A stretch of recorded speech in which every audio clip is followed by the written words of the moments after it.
Lionel Marchetti was the kind of man who built things meant to last.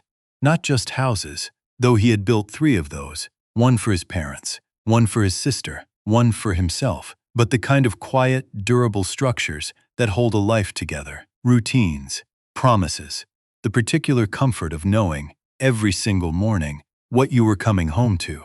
For 19 years, what he was coming home to had a name, Bridget. But for the past 11 months, something in that structure had shifted. Not collapsed, not obviously broken, just off, the way a door is off when the house has settled wrong, and no amount of adjustment makes it sit flush in the frame.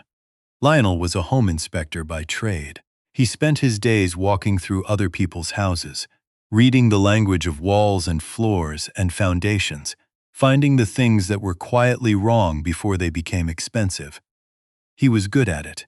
Patient, methodical, impossible to fool. His clients trusted him because he never told them what they wanted to hear. He told them what was there. He could not, for the life of him, read what was wrong in his own home. Bridget had stopped laughing at dinner.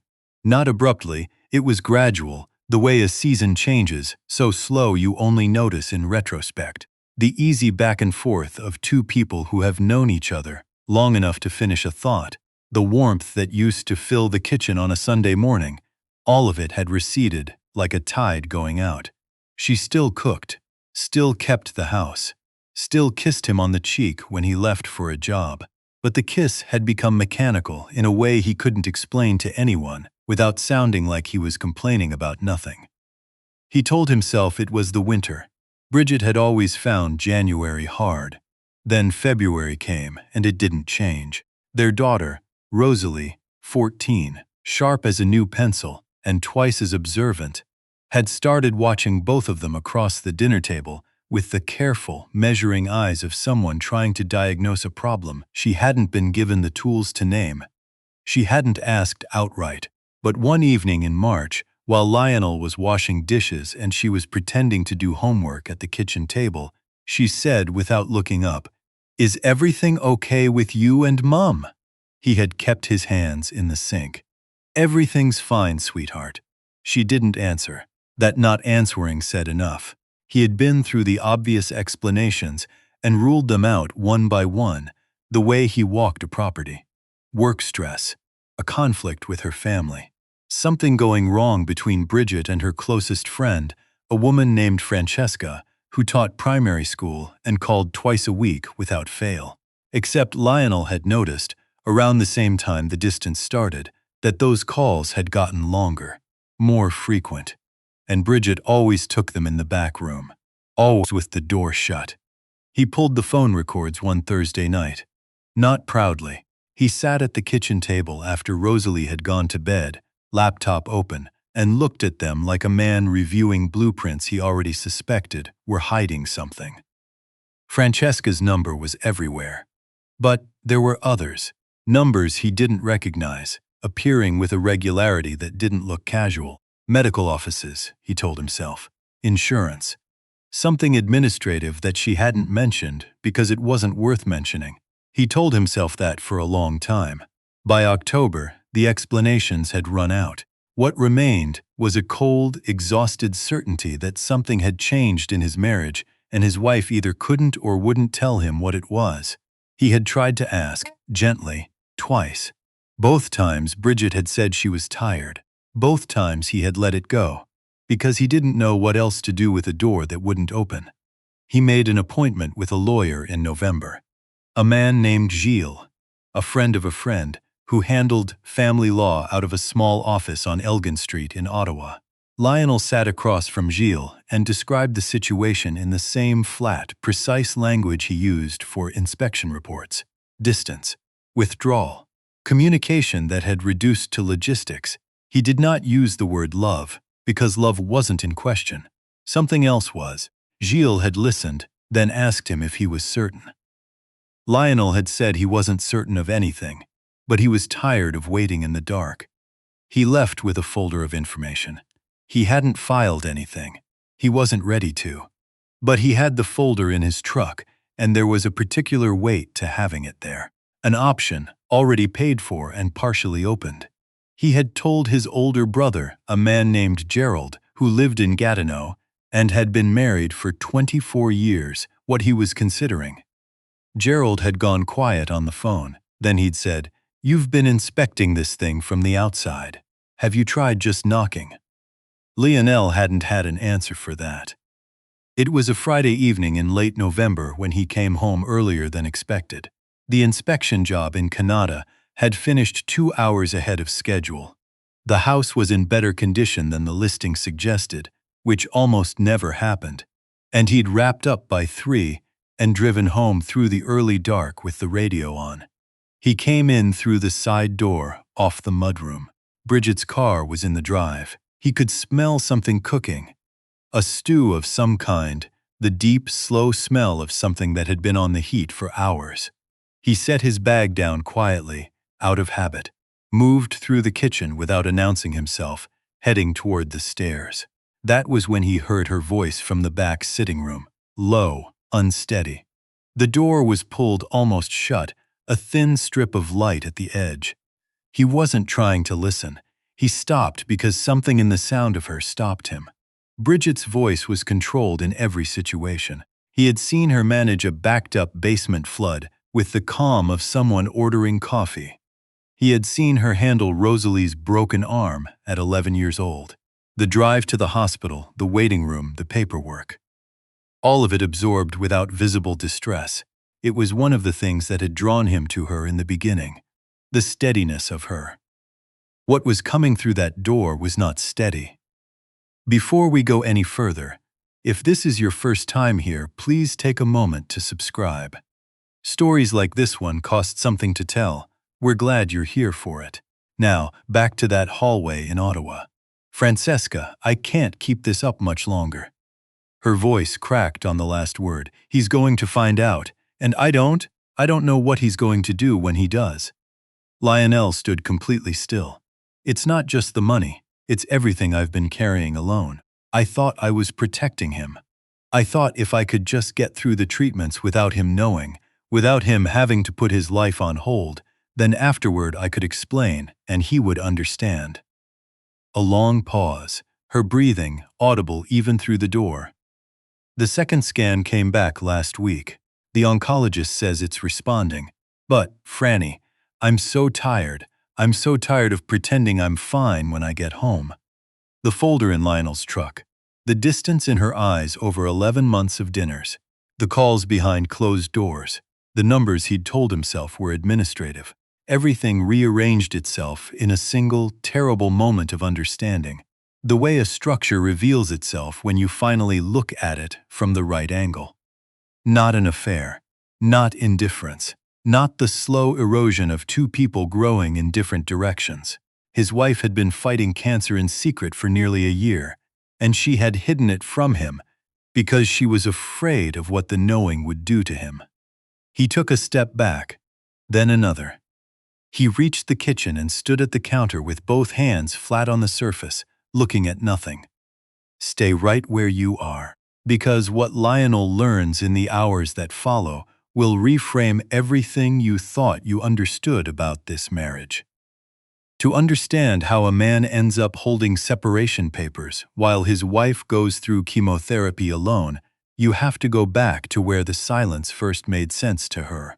Lionel and Bridget Marchetti had met in their late 20s at a mutual friends gathering in the Glebe an autumn evening 20 years ago. Leaves on the sidewalk and too many people in a small apartment. She had been a social worker then, still was, specializing in families navigating serious illness. She had spent her career sitting across from people in the worst moments of their lives, learning to hold space for grief without drowning in it. What she had also absorbed, over years of that work, was something she rarely named out loud, a deep wariness of what illness does to the people around the sick person. She had watched it in family after family. The caregiver's burnout, the slow resentment, the marriages that didn't survive the weight of prolonged medical crisis. She had seen it up close in her own family. Her father's diagnosis when she was 23, the fractures it opened in her parents' marriage, the years of recovery that required as much repair between two people as between a body and a disease. When she found the lump in December of the previous year, what she felt, underneath the fear, was a kind of bracing she recognized. She had sat in her car outside the civic hospital for 45 minutes after the initial appointment and told herself she needed to think clearly about this. She needed to make a plan. The plan, such as it was, involved as few people as possible knowing: her oncologist, Francesca, her family doctor. She would manage the treatments around Lionel's schedule, describe her fatigue as work stress, keep the financial side contained within her own savings, and a separate credit line she'd held since before they married. The logic, from inside it, had felt almost reasonable. Lionel's mother had been diagnosed with a serious illness 2 years prior and was still recovering. The toll of that on him had been significant. He had taken on extra work to help cover costs, reduced his sleep, lost weight he hadn't had to lose. She had watched him hold everything together for his family, and she had thought, with a certainty that felt protective, "I will not be the next crisis he has to carry." She had not considered, or perhaps had not been able to consider, what 11 months of that containment would look like from the outside. How the management of a secret requires a constant low-grade performance. How a person who is regularly exhausted and frightened cannot simply turn that off when they walk through a front door. How the absence of truth has a texture, and that texture fills a home the way damp fills old walls, invisibly, persistently, until it has changed something in the structure. There is a concept in family psychology known as ambiguous loss. Coined by researcher Pauline Boss, it describes the particular pain of losing someone who is still physically present. The person is at the table, in the bed, moving through the same rooms, but emotionally, something essential is unreachable. And because there is no formal loss to grieve, the person left on the outside has no framework for what they're feeling.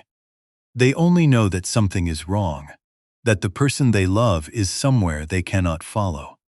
This is what Lionel had been living in for 11 months. Not a marriage ending, a marriage made opaque from the inside, and in the absence of any information, the mind, particularly the precise and pattern-seeking mind of a man whose profession is finding what's hidden, will construct an explanation on its own. His had constructed the worst available one. He stood in his kitchen for a long time. The stew continued its slow simmer. Outside, the November dark had fully settled, and the street lights on the road had come on. He could still hear, faintly, the low murmur of Bridget's voice through the sitting room door. He went outside. He sat in his truck in the driveway. He put his hands over his face. He didn't cry right away. He sat there for a while first, doing what he always did on difficult jobs, working through the structure of it, what he knew, what he had misread, what the misreading had cost. And when the full accounting of it arrived, every cold evening he'd attributed to indifference, every unanswered question he'd taken as confirmation, every step toward that lawyer's office, he did cry, quietly, without drama, the way a man cries when he's not accustomed to it, and the emotion has simply exceeded the container. Has there been someone in your life who went quiet in a way that frightened you? Someone you thought you were losing, but couldn't understand why? Leave a comment below. Or just say, stayed or walked. He stayed in the truck until he was sure of himself again. Then he went back inside. Bridget had finished her call. The sitting room was dark now. He could hear her in the kitchen, the soft sounds of her moving around the stove. He stood in the doorway and looked at her. She was thinner than she had been a year ago. He had noticed and not noticed this repeatedly. The way you can register something you are afraid to examine. Her hair was shorter now, and she wore it differently. He had thought she'd wanted a change. He understood now that it was not a choice. She turned and saw him standing there. She went very still. Something moved across her face, recognition, fear, the specific expression of a person who has been expecting a door to open and is not sure they are ready for it. "You came home early," she said. The job finished fast. His voice was level. He had decided, in the truck, that he would not come at her with anger. Whatever he felt, whatever the past 11 months had cost him, this was not a moment for accusation. "I heard you on the phone." The pot on the stove continued to simmer. The kitchen was very quiet. Bridget set down the wooden spoon. She reached for the counter behind her and held on to it with one hand, not quite steadying herself, more like anchoring. Then she said, in a voice from which all performance had finally been stripped, "How much did you hear?" "Enough." She closed her eyes. When she opened them, her expression had changed. The relief, strange as it was, of someone reaching the end of a long and exhausting race. Her knees didn't buckle, but something in her posture gave way, a holding that had been too tight for too long finally releasing. She crossed the kitchen to the table and sat down, both hands folded in front of her. "I was going to tell you," she said, "after the results came back, if they were good. I had it planned out exactly what I was going to say." Lionel sat across from her. "Tell me now. Let's step outside the story for a moment, because what Bridget did, and what it cost her, has a name in family psychology. It's called the protector trap. It occurs when a person who loves deeply convinces themselves that concealing suffering is an act of generosity, that managing pain privately, invisibly, is the most loving thing they can offer the people who matter most to them. From the inside, this feels like sacrifice. It has the emotional texture of selflessness.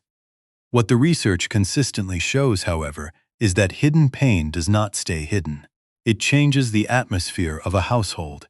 It reshapes a person's presence, the way they make eye contact, respond to touch, hold their body when they walk through a room. The silence does not absorb the suffering. It transforms it into something else.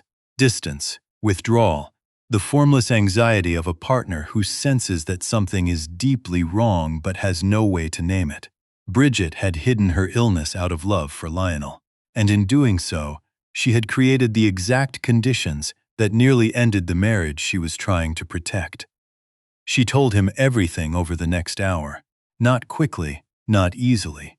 In the halting, careful way of someone who has been managing the architecture of a secret for so long that dismantling it requires deliberate attention to each piece.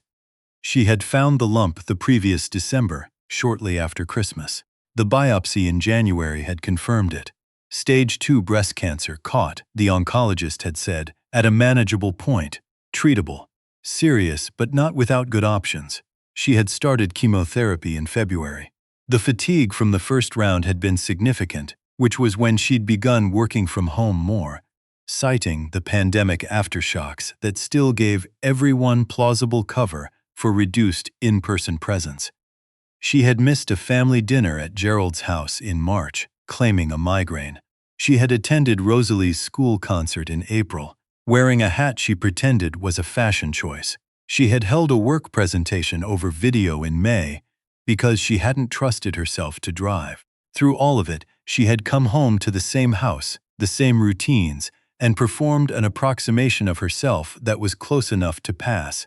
Just close enough, for a man who trusted what he saw and did not look for what wasn't shown. "I knew about your mom," she said. "I watched what her illness did to you last year. The weight of it. You didn't sleep for months. You pushed yourself into the ground, trying to hold everything together for your family. And I thought..." She stopped, pressed her lips together. "I thought, he cannot do that again. I will not put him through that again. He deserves to not spend another year terrified." "That wasn't your decision to make," Lionel said quietly. "I know that now. You were going through treatment. You were going through it in this house, under this roof, and I didn't know. I was sitting 3 rooms away making up reasons for why you'd stopped talking to me, and you were." He stopped himself. Bridget looked at her hands. "There's something else," he said. She glanced up. He went to his truck, came back with the folder from Gilles' office. He set it on the table between them and let her open it. She read it in silence, a long silence. When she looked up, her eyes were very bright. "How close? I hadn't filed anything, but I was close." He kept his voice steady because the steadiness was all he had right now. "I thought you had stopped wanting this. I thought I had done something I couldn't identify, and you were working your way towards something without telling me what it was. I thought. He exhaled. I thought the most merciful thing was to get ahead of it. Bridget pressed both hands flat over the folder. I thought about releasing you too, she said.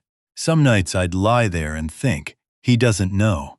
He's going to draw his own conclusions. Maybe the kindest thing is to let him go before he has to watch me get worse. The kitchen was completely quiet. Two people, the same house, the same wound, approached from opposite directions. But I couldn't, she continued. Because her voice caught. Because this is still my family. And I am still in love with you. And I was terrified that if you knew the truth, you would stay out of obligation. That the marriage would become a kind of hospice arrangement. And I would rather have lost you freely than kept you out of duty. Lionel looked at the table for a long moment. Then he got up and crossed the kitchen and put both arms around her. She went rigid for just a second, the instinct of someone who has been managing alone for so long that being held feels like a foreign country. Then she stopped holding herself together, and the sound she made was not a cry so much as a release, like pressure leaving a structure that had been sealed too tight for too long. Neither of them spoke for a while. When they finally separated, Lionel wiped his face with one hand and asked, "Are you still in treatment?" "The last round was 6 weeks ago. I'm waiting on a follow-up scan." She reached up and removed the small headband she'd been wearing. The one she'd said was because she liked her hair off her face these days. Without it, the thinning was visible, the careful regrowth at her temples, the evidence of something she had fought entirely alone. "I didn't want you to see me like this. I felt so changed. I thought if you saw it, you'd see someone who wasn't the person you married. I'm looking at the person I married." She shook her head. Tears came, real ones, not the private and controlled variety she had been managing for months, but the kind that come when the last reason to hold back has been removed. He held her again. This time she didn't go rigid. "Hold on, because what happens next will reveal a layer of this story that Lionel hadn't seen coming." An hour later, after Rosalie had come downstairs for dinner, and they had both managed the particular exhausted performance of two adults who are not ready to explain something to their child, Lionel got a text from Gerald. He had not told Gerald he was coming home early. Gerald had no reason to text at 9 in the evening.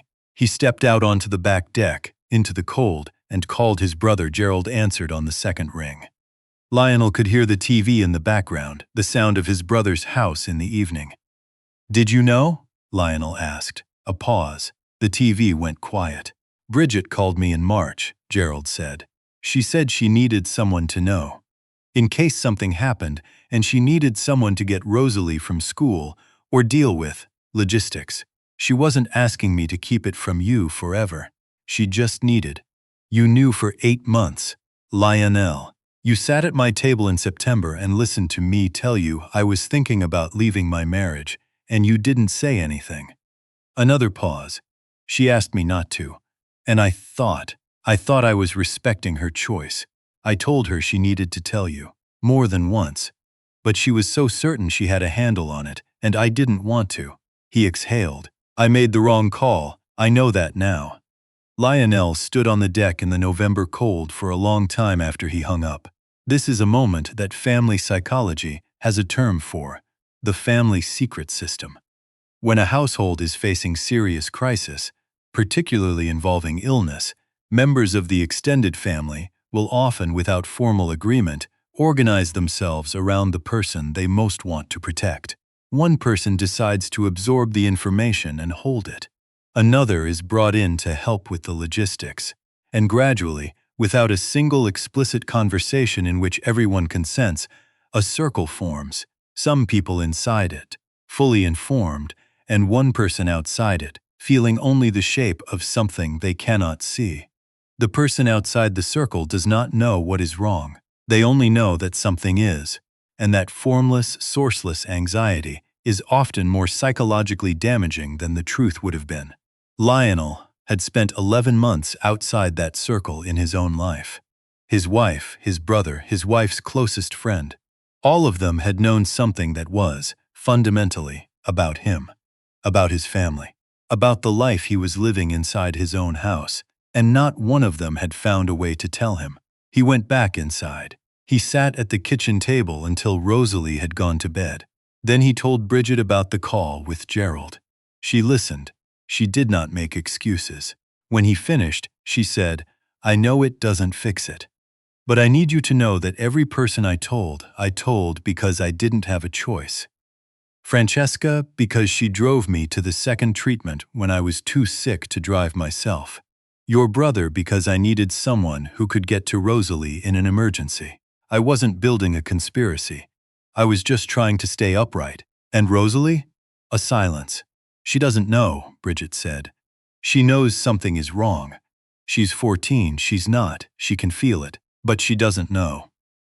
Lionel thought about his daughter at the kitchen table, the homework she'd been pretending to do, her eyes moving between her parents all those months, reading something she had no name for.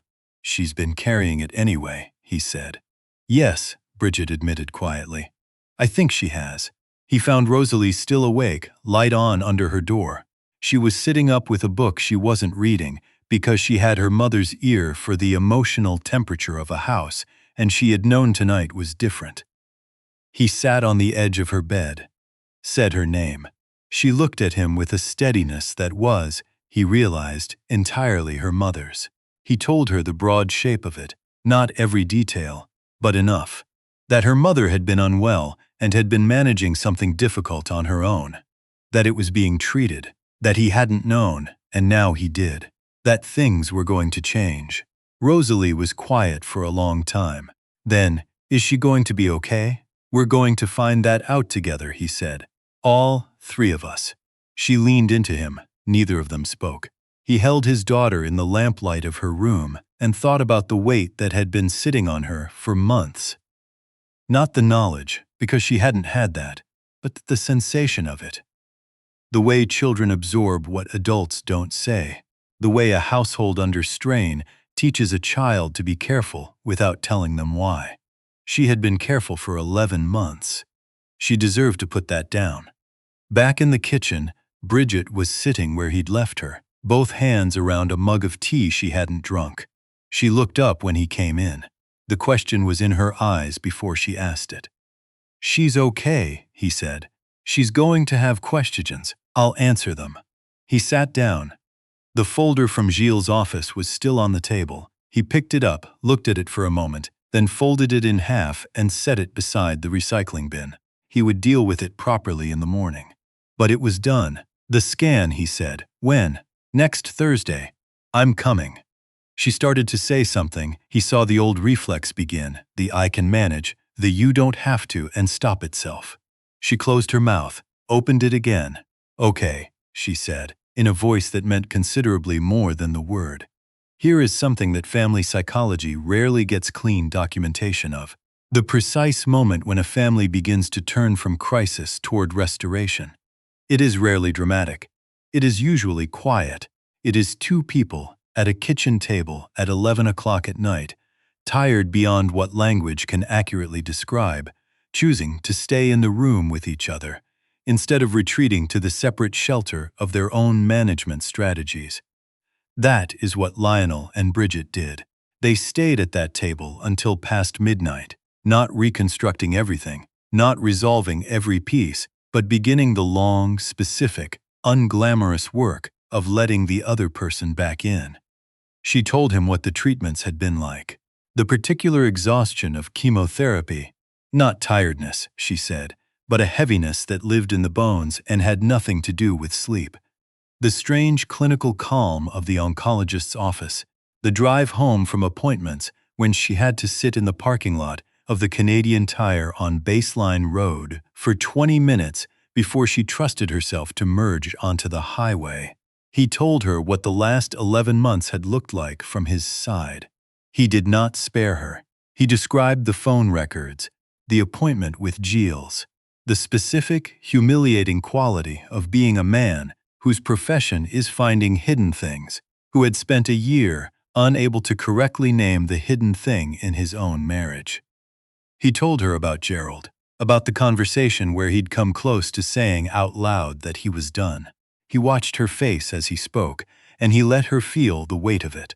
Not to wound her, because she deserved to know the cost of the silence, the same way he now knew the cost of hers.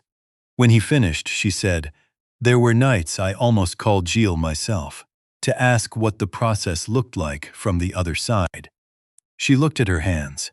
"I thought, he's going to find out eventually. And when he does, he's going to feel so shut out that he'll need to leave. So maybe I should make it easier. Write the ending myself before it gets written for me." Two people, the same wound, approached from opposite directions with the same intention, to spare the other person. "That is the saddest thing I've ever heard," Lionel said, and meant it without cruelty. She laughed, suddenly and unexpectedly, a real laugh, short and tired and completely unguarded. The first real laugh he had heard from her in almost a year. It lasted only a second, but it was there. Let's step outside the story here, because what Bridget described, the impulse to write the ending herself, to spare Lionel the difficulty of discovering what she'd been hiding, is something family therapists encounter regularly in cases involving serious illness and protective concealment. It has a name: the preemptive release. The belief that love at its most selfless means removing yourself from someone else's story before you become a burden in it. What this impulse fails to account for is that no one in a marriage exists in isolation from the other person's story. The attempt to remove yourself does not reduce the impact, it only changes its form. The burden does not disappear, it becomes ambiguity, suspicion, distance, the particular grief of a partner who is losing someone without knowing they are losing them or why. Both Lionel and Bridget had been operating from versions of the same script. That love means protecting the person you love from your pain. What they were learning, slowly, at a kitchen table in late November in Ottawa, was a different definition. One that required something harder than protection. It required presence. The willingness to say, "I am frightened and I need you here." The scan results came back on the Thursday. Lionel drove. He had rearranged 3 inspections without explaining why, simply saying a family matter had come up, which was true in ways he was still absorbing. They sat in the waiting area of the cancer center at the General Hospital together. Bridget with her hands folded in her lap, Lionel with his beside hers, without quite touching until she shifted her hand and closed the distance herself. The oncologist was a steady, matter-of-fact woman named Dr. Beaumont who spoke in clear language without unnecessary softening. She said that the imaging showed significant reduction, that the response to treatment had been strong, that the indicators were, at this point, consistent with remission. Bridget did not make a sound for a moment. Then she pressed both hands over her face. Lionel put his arm around her in that clinical chair under fluorescent light, in a room that smelled like paper and recycled air, and held on. On the drive home, neither of them spoke for a long time. The city moved past the windows, the Rideau River, the canal, the familiar streets of the West End that they had driven 1,000 times without thinking about it. The ordinary geography of a life. "I had a plan," Bridget said finally. "If the results were good, I was going to tell you everything, and then I was going to ask if we could go away somewhere, just the 3 of us, before Christmas, somewhere with snow." Lionel glanced at her. "That's still possible, even after all of this, especially after all of this." She looked out the window for a moment. Then she said, "I want to do this right from here, not just forgive and move forward like it didn't happen. I want to actually." She paused. "I want to learn how to let you help me. I don't know that I've ever known how to do that. Even before all of this, I want to learn how to ask better questions," he said. "I kept inspecting from the outside. I kept reading the indicators instead of just asking you directly. I knew something was wrong. I didn't press hard enough. I wouldn't have answered. I know, but I could have knocked louder." They drove the rest of the way in a silence that was entirely different from the silence of the past 11 months. The difference between a sealed room and an open one. In the weeks that followed, they told Gerald together, over the phone, the full story, including the folder from Gilles, including how close the whole thing had come to a completely different ending. Gerald was quiet through most of it. At the end, he said, "I'm sorry I didn't push harder." Lionel told him he was glad he was answering the phone. That was enough. They started sessions with a family counselor, not because the marriage was in crisis, because it wasn't, not anymore, but because both of them had learned, at considerable cost, that love does not maintain itself. It requires tending. The counselor, a calm and direct man named Dr. Fourier, who worked out of a practice in Westboro, offered them something neither had expected, not a framework for forgiveness, but a language. A way to say, "I am overwhelmed and I need you," without it feeling like a failure of character. For two people who had each, in their own way, been raised to manage difficulty without making it someone else's problem, learning to receive turned out to be harder than anything else they had done. They told Rosalie the full story on a Sunday afternoon, with both of them present and prepared for whatever came. She listened in the focused, careful way she had always listened, then asked 3 questions. Was her mother going to be okay? Were her parents going to be okay? And why hadn't anyone told her sooner? The last question was the one that stayed with Lionel afterward. Because there was no answer that didn't ultimately come back to the same failure. The belief that keeping someone outside the circle was a form of protection, when what it actually produced was a 14-year-old girl reading the emotional temperature of her own house every evening for a year and coming away with nothing but the certainty that something was wrong. "We thought we were protecting you," Bridget said. "I know," Rosalie said, "but I didn't need that kind of protecting." She was 14. She was right. There is a principle in family psychology about the difference between blame and shared responsibility. Blame looks backward. It assigns fault in a way that tends to calcify, to fix people in the worst version of a moment. Shared responsibility looks forward. It asks not who was wrong, but how the failure happened, and how the people involved choose to carry it differently from here. What Lionel and Bridget were learning, session by session and evening by evening, was how to move from the first posture to the second. It was not a linear process. There were evenings when the old patterns resurfaced, Bridget going quiet when she was overwhelmed, Lionel withdrawing into his own analysis when he didn't know how to respond. Each time, they came back to the thing the counselor kept naming, the repair attempt, the willingness to notice the pattern mid-motion and choose differently. Slowly, with effort and occasional backsliding, the house changed. Rosalie started doing her homework at the kitchen table again. Gerald came for dinner in early December, and they stayed at the table until almost 10, talking and laughing in the unguarded way that had been absent for too long.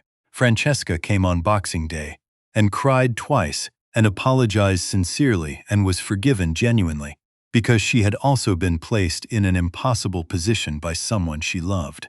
The folder from Gilles' office stayed unshredded for a while. Not out of indecision, but because there was something Lionel wanted to do with it. In January, on a Saturday morning when the 3 of them were in the kitchen together, he brought it out and set it on the table. Rosalie looked at it, then at him. He tore it in half, then in half again. He kept going until the pieces were too small to tear, and he let them fall into the composting bin under the sink. Rosalie crossed the kitchen and put her arms around both her parents at once. The 3 of them stood there, the particular, unglamorous, necessary warmth of a family that had nearly lost itself and had chosen, each in their own imperfect way, to stay. Healing does not arrive in a single moment. It arrives in a season. It looks like a Saturday morning with all 3 of them in the kitchen and the coffee already on. It looks like a phone call that doesn't end when someone walks into the room. It looks like a woman coming home at a regular hour instead of slipping in past midnight, too hollowed out to speak. It looks like a man who puts his phone down when his daughter wants to talk and stays at the table. In April, when the snow had finally come off the canal and the city was beginning to look like itself again, Lionel and Bridget drove up to a small place near Wakefield, the two of them and Rosalie, and a rented cabin with a wood stove and 3 days of nothing in particular. They hiked in the mornings, made dinner together in the evenings, played cards badly, and laughed about it. On the second evening, Bridget sat on the cabin porch while Rosalie was inside reading, and Lionel brought her tea and sat beside her. The sky over the Gatineau Hills was going amber, and the river below was catching the last of the light. "I keep waiting for the other shoe," she said. "Which one?" "The part where the cost of all of this catches up to us, where you're angry, properly angry, and I have to sit with that." He thought about it. "I was angry," he said. "I'm not anymore. I think I'm just glad it's still this." She looked at him. "Still what?" He gestured, a small movement that took in the porch and the river, and the sound of Rosalie's voice rising inside as she laughed at something in her book. "This," he said. She reached over and took his hand. Neither of them said anything else. The last light came off the river, and the porch went warm and quiet, and down the hill the Gatineau moved the way it always had, indifferent and steady, old as the rock it ran over. Later that night, after Rosalie was asleep, Lionel's phone buzzed on the nightstand. He was almost asleep himself. He reached for it without turning on the light. Unknown number. A text message. "Lionel, there are things about the last 11 months that you still haven't been told. What Bridget was protecting wasn't only her illness. There's something else. Something she and Francesca decided you were better off not knowing." He read it once, then again. He set the phone face down on the nightstand. Beside him, Bridget was asleep, her breathing slow, and even in the dark, one hand resting open near the pillow's edge the way it always did. The cabin was quiet. The river was somewhere below in the dark, still moving. He looked at the ceiling for a long time. He had spent 11 months looking for hidden things in a structure he thought he understood. He had found the thing he was looking for, and it had almost cost him everything. And then it had given him something he hadn't expected. The chance to rebuild properly, with full knowledge of where the damage lived. He knew the difference now between a crack that had been carefully repaired and one that had been covered over. He could feel the difference in the dark. He turned the phone over. Read the message once more. Then he set it face down again and lay in the dark of the cabin above the river and held on to what he knew was true, which was this: the breathing beside him, the daughter asleep down the hall, the tea mugs still on the table from the evening until sleep finally came.